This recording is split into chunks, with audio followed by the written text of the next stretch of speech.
Hey everybody! Tonight we're going to talk about something truly messed up, the Wilmington Massacre of 1898. Yeah, it's heavy stuff, but before we get into the bloodbath, let's set the scene. Wilmington, North Carolina, in 1898. Not exactly the Wild West, but certainly not Disneyland either. See, after the Civil War, Wilmington was actually a shining example of racial progress. Black people were thriving. They were business owners, elected officials. They even had the audacity to be happy. And that, my friends, is where things went south faster than a retiree in January. You see, some white folks, let's call them fragile egos, weren't too keen on this whole equality thing. They missed the good old days of, oppressing people. The red shirts are coming. Now enter stage left, the red shirts. No, not those guys at Target. These red shirts were a white supremacist militia with a serious fashion sense problem. They rode around on horses, intimidating black voters and disrupting Republican rallies. Their leader, Josephus Daniels. Catchy name, terrible human. He owned the freaking newspaper and used it to spread lies about black people. Imagine Tucker Carlson with a printing press and a worse haircut. That's Josephus. The red shirts, with their fear-mongering and violence, created an atmosphere of terror.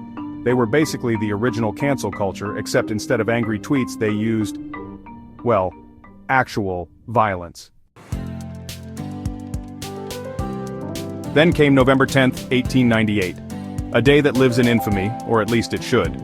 The red shirts, fueled by racism and probably cheap whiskey, stormed through Wilmington, burning businesses and homes in black neighborhoods. They then marched on City Hall and forced the legitimately elected government to resign at gunpoint. It was a coup d'etat, plain and simple. And the worst part? They got away with it. The death toll? Officially, it's around 60, but historians believe it was likely much higher. Many bodies were dumped in the Cape Fear River because apparently even in death, these racists were committed to environmental pollution. The Wilmington Massacre wasn't just a local tragedy, it was a turning point in American history. It sent a message. White supremacy wasn't just an idea, it was the law of the land, enforced with bullets and fire. The massacre led to the disenfranchisement of black voters in the South for decades. Jim Crow laws tightened their grip, and the dream of a just and equitable society seemed to vanish like a politician's promise. But here's the thing about history. It's not just dusty textbooks and boring lectures. It's the foundation on which we stand. And if we ignore the cracks in that foundation, well, we're all in for a rude awakening. The Wilmington Massacre is a stark reminder of what happens when hate and fear are allowed to fester. It's a story that needs to be told, remembered, and learned from. Because the fight for justice, well, that's a marathon, not a sprint. And sadly, it seems like we're still running that race today.